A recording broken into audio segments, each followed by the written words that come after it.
For this recipe, what you'll need is a tomato, spinach, bacon, basil, mozzarella, and a little oil.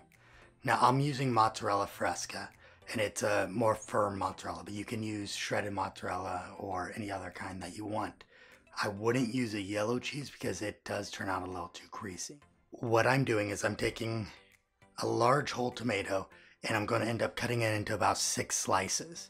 So I already pre-cut 6 slices of my mozzarella fresca and half-cooked bacon.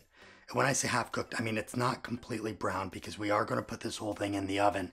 So I don't want to overcook the bacon. I don't like crunchy bacon. If you do, I suggest cooking the bacon further along so that way you can get the results that you like. For the basil, we just need a handful of it. We're going to end up chopping it up. You can put on whole leaves if you want. And then what we'll need is about a half cup of spinach. And then use any kind of oil that you want, avocado oil, olive oil. Let's go ahead and get started and see what we got.